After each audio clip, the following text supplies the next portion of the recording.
The Twins and the Giraffe. Bill and Ben, the tank engine twins, love to work hard together.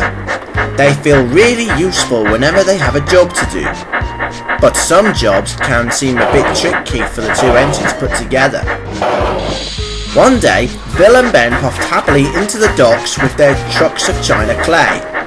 The train was a little heavy, but they puffed in feeling pleased that the train had arrived on time. The Fat Controller was waiting for them. "Well done, Bill and Ben," he smiled. "You made it on time. Now the china clay can be loaded onto the ship." "Thank you, sir," said the twins together. Then the two engines saw some strange-looking trucks. There were long wagons, and they had only small doors. Then they heard strange noises coming from them. "What are those noises, sir?" asked Bill.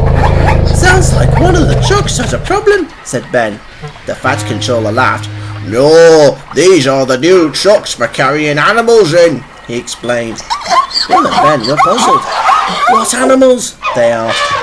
"Today there is going to be a zoo opening on the island," the Fat Controller explained.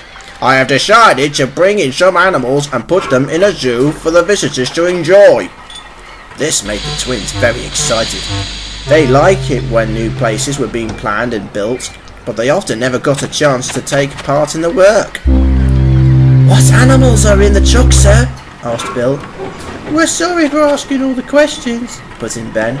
"Don't apologise," smiled the Fat Controller. He explained that in the first truck were elephants. The twins looked and saw a long grey trunk sticking out of the open wagon. The second truck had zebras in. They saw the black and white striped animals eating some straw. Then there was a loud roar. Bill and Ben shook wildly in surprise, and the Fat Controller nearly lost his top hat. "That sounds like a scary animal," shuddered Bill.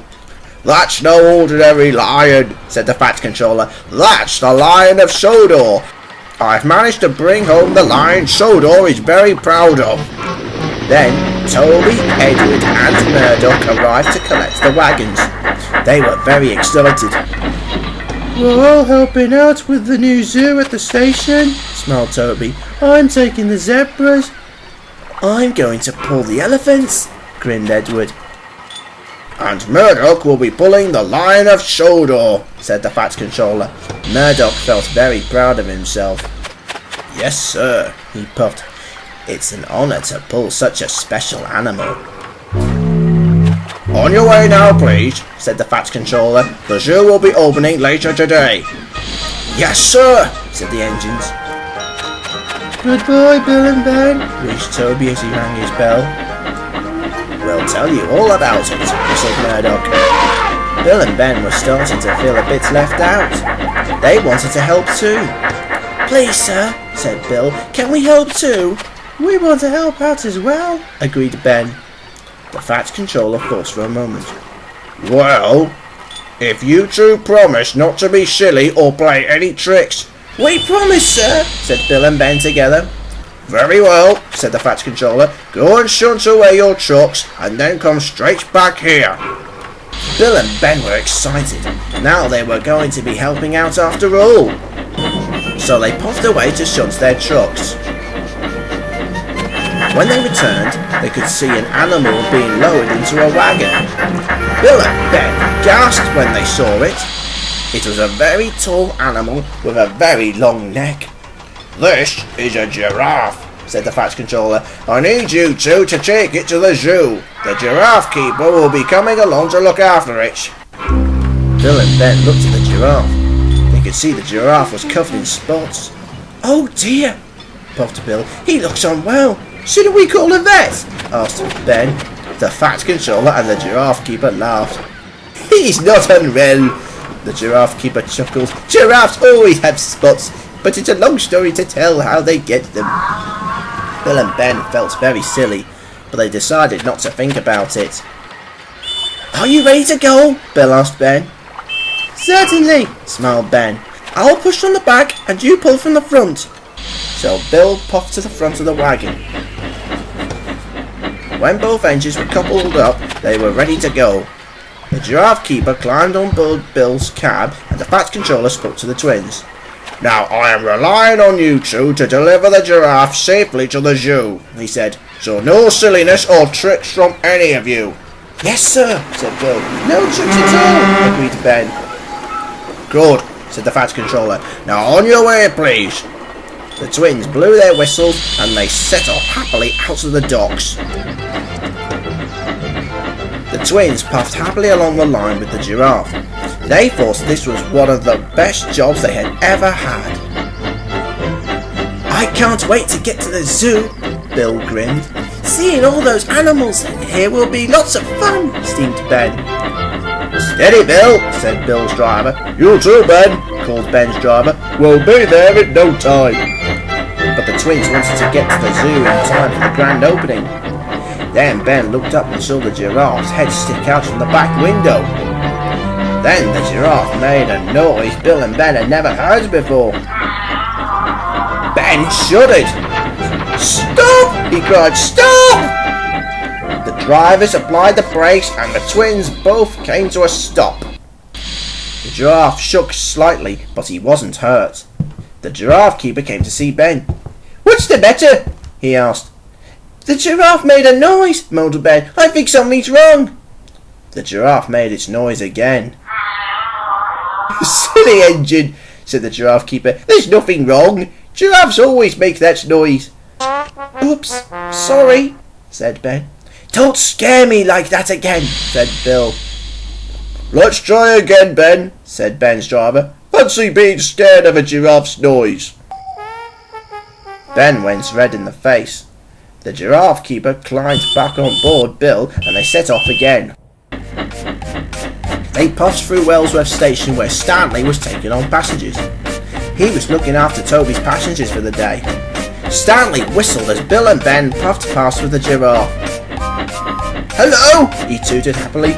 "That's one tall giraffe you both have there." "Thank you," the twins called together. Soon they reached Gordon's Hill. The two engines drew up their steam. "Get a good run up the hill when you can," said Bill's driver. "We can then get a good run down the other side." "Yes, sir," said Bill. "Fast up the hill, Ben." Ben agreed and the two engines raced up the hill. "Take it steady," called the giraffe keeper. "Giraffes don't like going fast." While Bill and Ben puffed up the hill, the giraffe keeper made sure the giraffe was okay. The van was heavy, but the twins were sure they could get the van to the top. Push harder, shouted Bill. Pull harder, Ben shouted back. Then Bill felt the track level out at the top. He heaved a sigh of relief. "We made it!" he cheered. Then there was trouble. No sooner had the van made it to the top, there was a loud crack. Ben shook and steam bellowed from his wheels. "Whoa, Ben!" cried Ben's driver. "Something's wrong!" They gently stopped the train and the drivers and firemen came to look at Ben. They soon found the trouble. "Your valve gear's jammed," said his fireman. "You won't be able to go on, and Bill can't pull the wagon himself as well as pull you." "What can we do now?" asked Bill. Then they heard a horn from behind. The twins were worried, but it was Boco. He was pulling passengers to the grand opening. He was on the same line as Bill and Ben. When Boco saw the twins stuck in front of him, he slowed to a stop. "What's going on here?" he asked. "I have to get through." "I'm broken down," groaned Ben. "I'm stuck. And I can't take the giraffe on my own as well as pull Ben," put in Bill. Bill and Ben's drivers went to see Boco's driver and explained the situation. "Please, can you help?" asked Bill's driver. "We need to reach the zoo station," said Ben's driver. "Of course we can," smiled Boco's driver, "but it will mean hard work for Boco." "Please help us, Boco," pleaded Ben. "We need your help," begged Bill. "Of course I'll help you," smiled Boco. "I'll push from behind and we'll reach the station in no time." Bill and Ben were pleased. So while the drivers coupled Boco up to Ben, the guard explained to the passengers what was happening. When everything was ready, Bill blew his whistle. "Right, Bill," said his driver, "gently now." The driver opened the regulator very slowly and Bill eased gently forward as he rolled down the hill. Boco took the strain as he pushed Ben and pulled the coaches. "That's it, Boco," said the driver. "Easy does it." Boco and Bill took it gently down the hill and they slowly picked up speed. The drivers checked their speed and made sure they didn't go too fast. After a while, they made it down to the bottom of the hill. Then they set off for the station. The giraffe keeper checks the giraffe every 2 miles. The drivers and firemen made sure the engines were going gently so that they didn't upset the giraffe. Ben wanted to help out too. His fire had gone out, so he had no steam. At last, tired but triumphant, they made it to the station. "We're here at last!" cheered Bill. The men came to collect the giraffe and the passengers climbed onto the platform. The zookeeper made sure the passengers stood back while the giraffe was being escorted into the zoo. Then Bill shunted Ben into the siding. As he was uncoupled from Ben, the fat controller arrived to see them. "You two did a good job delivering the giraffe to the station," he said, "but I'm afraid, Ben, you'll have to be sent to the works to be mended." "Oh no," groaned Ben, "that means I'll miss the grand opening." "Please can Ben stay for the grand opening?" asked Bill. The fat controller spoke to Ben's driver. Then after a while he agreed. "Very well," he said, "but then you must go and get mended straight away." Bill and Ben were pleased. Later that day, all the engines were at the zoo station for the grand opening. They were all very excited. The mayor and the fat controller stood by the red ribbon. The mayor held up a pair of scissors. "I declare the station and the zoo open," he announced, and he cut the red ribbon. The passengers cheered and clapped and the engines whistled.